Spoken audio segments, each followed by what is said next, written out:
안녕하세요, 여러분. 오늘은 미국이 엊그제 금리를 0.7을 올렸잖아요. 그래서 제가 여러분들한테 올릴 때 예전과 달리 이번에는 점도표라고 뒤에 보이는 그림 있지 않습니까?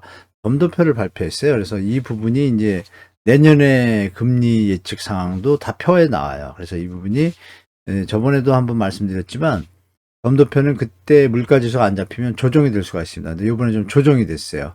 그래서 제가 지금 제목에 쓴 것처럼 5%까지 상단이 지금 나와 있습니다. 그래서 그 부분에 대해서 여러분들이 정확하게 좀 도움이 되시길 바라서 제가 점도표 좀 올려드리겠습니다.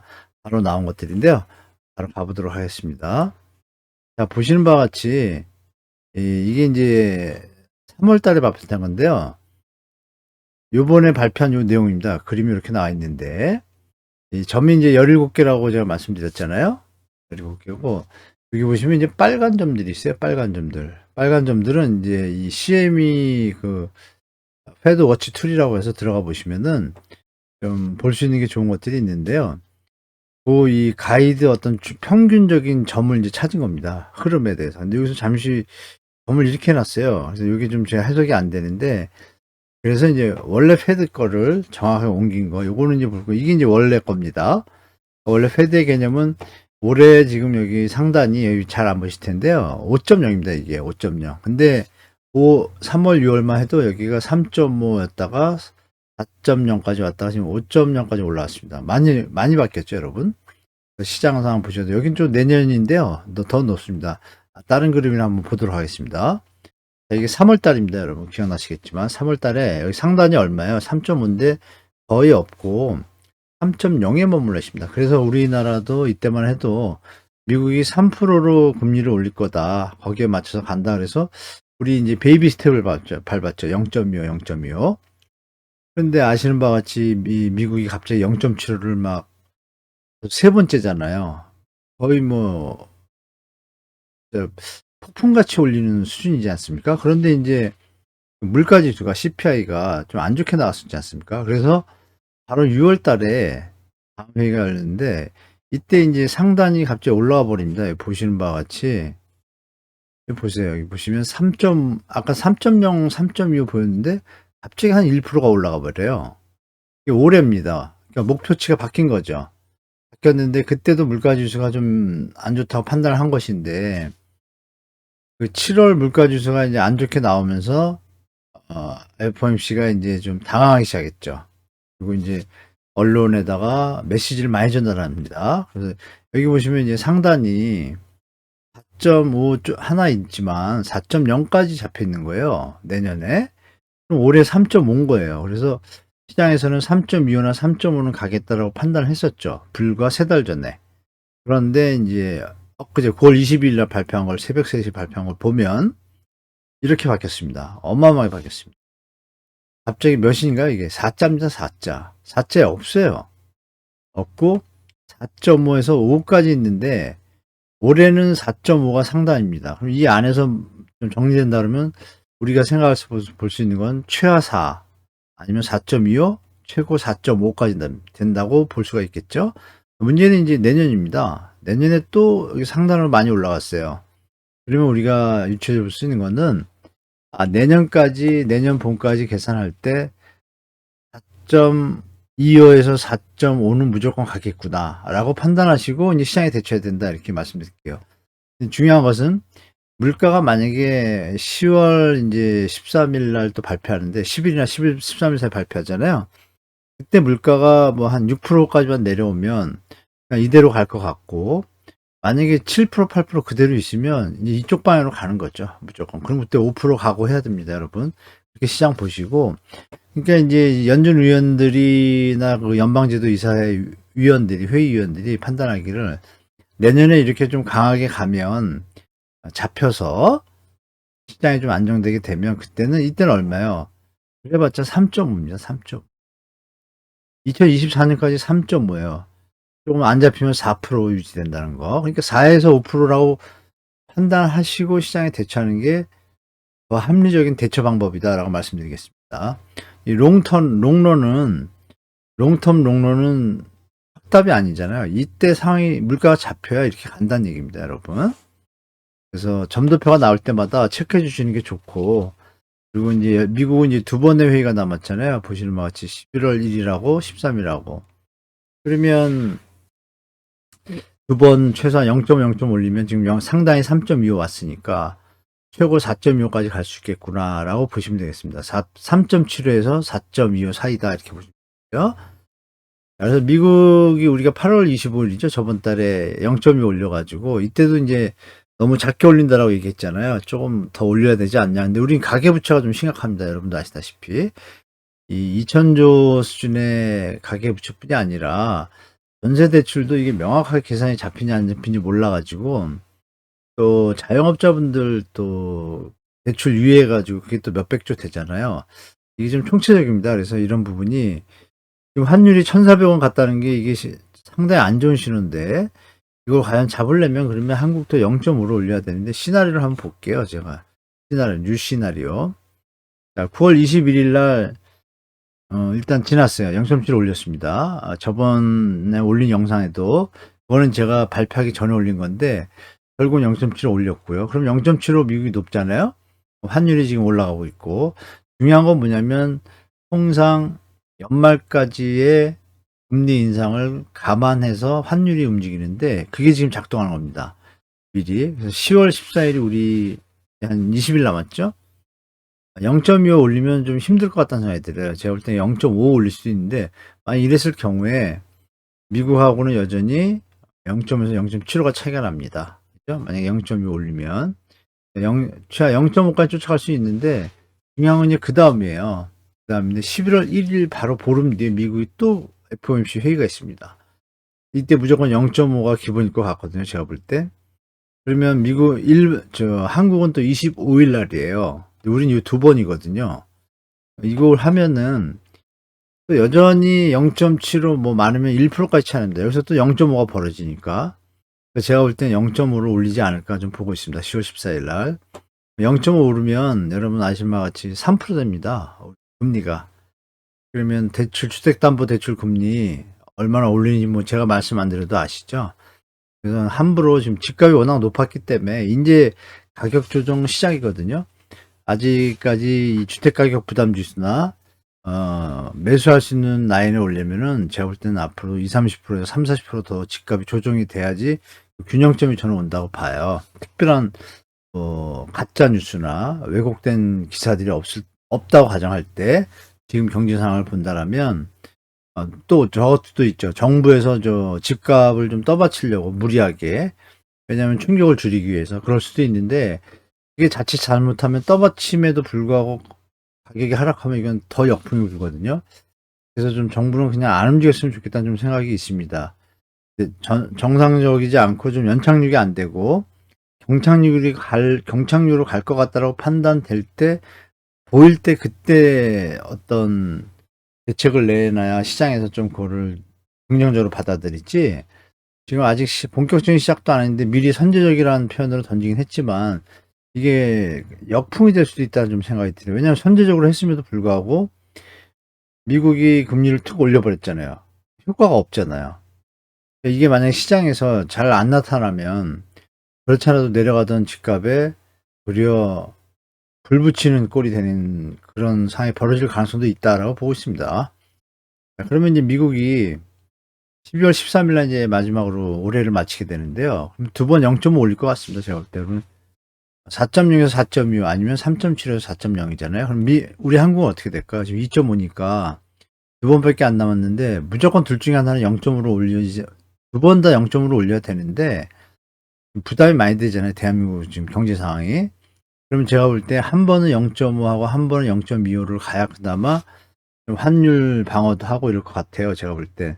그런다고 가정을 하면 요번에 0.5로 올리는 게 그나마 좀 나은데 뒤에 올리는 것보다요. 왜냐면 환율이 더 올라가면 그때는 금리 인상을 해도 효과가 없을 수도 있으니까 미리 선제적으로 부동산 대책도 뭐 조정 지역 푸른 것도 선제적으로 대응한다 그랬으면 아마 제가 볼 때 이건 선제적으로 대응할 것 같아요. 왜냐하면 또 이창용 총재가 분명히 말하기를 한국은행은 분명히 정부와는 독립적인 관계다. 그리고 다만 패드와는 독립적이지 못하다. 패드가 움직이는 대로 우리는 맞춰야 된다. 왜? 기축통화국이 아니기 때문에라고 분명히 얘기를 했습니다. 그 부분을 이제 우리가 정확한 팩트로 받아들이시고 시장에 대처하시기 바라고. 자, 지금 페드 30년 모기지가 이렇게 계속 올라가고 있죠. 지금 쭉쭉 올라갑니다. 또 올렸으니까 더 올라가겠죠? 6% 넘었습니다. 저번에 말씀드릴 때 6%가 될 거다 그랬는데 지금 넘었습니다. 제가 한 열흘 전인가 이거 아니 한 5일 전인가 7일 전에 하나 올린 것 같은데 금리 인상에 대해서요. 지금 6.12인가 그렇습니다. 지금 모기지가. 그래서 앞으로 더 오를 것 같습니다. 네. 대한민국 또 변동금리하고 고정금리가 있는데 지금 30년 모기지로 사기에는 30년 모기지 하면 이자가 너무 많습니다. 부담하는 액수가. 집값이 지금 너무 비싸기 때문에 이게 거래 절벽이 당분간 풀리지는 않을 것 같습니다. 집 사지 말라고 했던 파월 연준 의장의 말이 이제 본격화되는 겁니다. 정확하게 시장에서. 자, 이거는 이제 페드의 모양인데요. 이렇게 어떤 형태로 진행되냐면 미국은 12개의 연방준비은행 지역을 나눠놨어요. 그래서 12개의 지역 연방준비은행장이 있습니다. 이렇게 12명이 있고, 이 FRS가 원래 원 명칭인데 이제 페드라고 부르기도 하죠. 페드라고 부르고 더 페드라고 하는데 또 이걸 또 FRB하고 좀 혼동하기도 합니다. 그래서 핵심 말하면 FRB면은 그 보드 멤버라는 뜻의 FRB가 있고 FRB가 또 뱅크하고 똑같잖아요, 단어가. 그래서 말을 FRB라고 부르지 말고 페드로 불러달라라고 금융위기 이후에 미국이 이제 전 세계에 공표를 했습니다. 근데 지금 혼재돼서 쓰고 있어요. FRB나 페드나 이제 기사가 나오면 기사 내용을 보고 판단하셔야 돼요. 아, 이게 연방준비제도 이사의 건지 아니면 그 연방준비은행장 내용인지 좀 기사를 보고 맞춰서 해석해야 됩니다. 이렇게 보시고 여기 보시는 바와 같이 12개의 은행이 있고 지역 연방은행장이 있고 여기 이제 보딩 멤버에는 등기 이사죠. 이사의 제도의 이사들이 7명이에요. 7명인데 여기서 이제 5사람이 여기는 5사람, 여기는 7명, 합하면 12명이잖아요. 12명이면은 여기서 5명을 뽑아서 여기 가는데 뉴욕 연방준비은행장은 당연직 부의장을 해놨습니다, 애들이. 그래서 뉴욕 연방은행장은 항상 끼고 나머지 4명을 이제 여기서 골라가면서 하는데 미리 프로그래밍 돼 있습니다. 다음 장에 제가 보여드릴 텐데. 그리고 이제 여기서는 이제 우리가 말하는 점도표 있잖아요. 회의 때는 투표는 이분들이 하고 회의 때는 의견을 다 제출합니다. 제출해서 그 점도표라는 게 형성이 되는 거예요. 근데 우리가 이제 판단해야 되는 한 가지 어떤 특징은 체크해 볼 분은 뭐냐면 17명에서 최대 19명이 점도표에 표시를 하는데 표시를 한 사람이 이 12명일 수도 있고 여기에 있는 5명, 최대 7명일 수도 있잖아요. 그러니까 점도표의 분표가 누군지를 모른다는 게 조금 시장에서 그렇지만 흐름 자체로 평균적으로는 좀 알 수 있죠. 그래서 점도표가 절대적이진 않다. 그냥 예측 방향이라고 보시면 될 것 같습니다. 말씀드린 대로 10인이 8차례 이렇게 합니다. 그래서 5인인데 여기 5명이 통상적으로 하는데요. 최대 7명까지 점도표에 표시를 하면 덧셈을 하시면 12 더하기 7은 19. 그러니까 점의 숫자가 최대는 19개. 그리고 최소는 만약에 5명만 오거나 뭐 한 사람이 결석하거나 그러면 5명이 오면 17개가 되겠죠, 점이. 그리고 한 명이 뭐 무슨 일로 예전에 올 초에는 이 FRB 그 준비제도 이사 7사람 중에 한 사람이 공석이었어요. 그래서 3월달 그쪽은 점도가 좀 낮았습니다. 보시고 이렇게 말씀드린 구성대로 연방준비제도 이사에 7인이 있고 정부 보드 멤버죠, 이사에. 그리고 연방은행장이 5인 돌아가면서 한다 그랬죠, 제가. 그리고 콤미티 회의는 5인이 기본적으로 하는데 의견 제시는 7인까지 된다. 왜냐면 여기 연방은행장이 아까 연방은행장이 몇 개라 그랬어요, 지역에 12개라 그랬잖아요. 5인이 참석해서 회의라니까 나머지 7개가 있잖아요. 그 사람들이 점도표에는 의사표를 표시를 할 수 있다. 회의장에 와서 1박 2일 회의하잖아요. 그러니까 가서 할 수도 있고 온라인으로도 투표하기도 하고 그렇습니다. 자, 그래서 한국은행은 미국의 이제 페드와 FRB 역할을 동시에 하는 입장이고 금통위가 이제 FOMC 회의를 하는 거죠.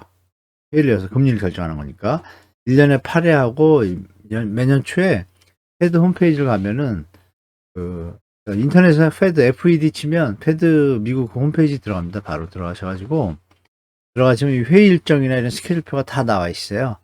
나와 있고, 아까 말씀드린 12명의 명단도 다음 장 보시면 요걸 한번 읽어 보시고요. 이렇게 12명의 명단이 있습니다. 이렇게 여기 보시면 위원회 원래 멤버, 정 멤버, 그리고 여기 보시면 알터너티브 멤버라고 되어 있잖아요. 대체 뭐 이렇게 그러니까 회의에 참석하는 인원입니다. 교체하면서 어떻게 아까 12개 중에서 돌아가면서 5명은 정해져 있어요. 그런데도 2개 은행이 낄 때도 있습니다. 통상적으로는 일단 이렇게 17개가 기본입니다. 그래서 기본으로 하는데 두 사람이 굳이 와서 하겠다 그러면 또 하나 보더라고요. 제가 보니까. 여기 보시면 2023년도는 이렇게 5개 은행이 아까 그 5인, 연방은행장 5인에 끼는 거고, 2024년엔 이렇게. 뉴욕은 항상 기본적으로 당연직이라고 제가 그랬잖아요. 해놓고 돌아가면서 이렇게 합니다. 이렇게 돌아가면서 알터네이티 멤버도 돌아가면서 합니다. 이렇게 5개. 여기 있는 게 또 갈 수는 없으니까, 그죠? 합니다. 그래서 이렇게 제가 말씀드린 것처럼, 그러니까 결론적으로 말씀드리면 지금 시장 상황이 여러분들이 보시기에도 아까 상단 보셨잖아요. 상단이 5%까지 지금 찍어놨어요. 그러면 시장이 앞으로 금리가 더 오를 수밖에 없구나. 금리가 오른다는 건 어떤 의미예요, 여러분? 일단 미국 금리가 오르니까 우리가 금리를 못 따라가면은 환율이 올라가고, 환율이 올라가면 물가 수입을 할 때 외국 걸 우리 돈이 더 들어가야 되니까 물가가 올라가겠죠. 올라가면 기업이 좀 힘들어지고 물건이 잘 안 팔리니까요. 그러면 이제 고용이 줄게 되고 좀 악순환이 시작될 수가 있습니다. 그래서 지금 어떻게 보면 제가 볼 때는 제2의 IMF 수준의 어떤 경제 여건들인 것 같아요. 제가 볼 땐. 그래서 우리 기성세대 분들은 IMF 그리고 글로벌 금융위기의 경험이 있기 때문에 그나마 힘들어도 어떻게 좀 충격이 덜하겠지만 뭐 영크라고 이렇게 했던 2030 세대들은 정말 많이 힘드실 거예요. 그래서 주위에다가 경제가 나아지면 뭐 다 같이 좋은데 주위 분들한테 이 상황에 대해서 특히 젊은 분들한테는 좀 많이 전파를 하셔서 금리가 우리가 만약에 3%가 아니라 4%까지 가게 되면 불과 2년 전에 그 금리가 우리가 얼마인지 기억나시잖아요, 여러분. 거의 뭐 0.1%도 안 됐는데 3, 4배가 오른 거잖아요. 그 당시에 그 돈으로 전세 대출 받아서 전세 대출 가격이 막 오를 때 전세 가격이 받았던 그 전세 대출금이 지금 너무 높으니까 금리가 오르니까 못 버티고 나가시는 분들이 많잖아요. 그러면서 이제 전세 가격 하방 압력이 오는 거고, 그러면 아시겠지만 일시적 이주택자들 중에 232만인데 자기 돈 가지고 여유 있게 집을 더 산 분들보다는요 전세보증금 끼고 산 사람들이 많아요. 그러니까 전세보증금 그 사람들이 나간다 그러니까 내줄 돈이 없는 거예요. 다음 세입자가 맞춰줘야 되는데. 그래서 지금 역전세라는 얘기 많이 들으셨잖아요. 지금 역월세도 나오고 있습니다. 제가 다음 동영상 좀 바로 만들어서 역월세에 대해서 여러분들 말씀드릴 텐데, 세입자를 나가지 말라고 그러고 세입자가 부담하게 되는 금리 인상에 따른 이자 있잖아요. 그걸 주인이 내주겠다고 합니다. 왜? 보증금을 내줄 돈이 없는 거예요. 돈 갖고 투자한 게 아니니까. 그런 집들이 지금 꽤 있어요.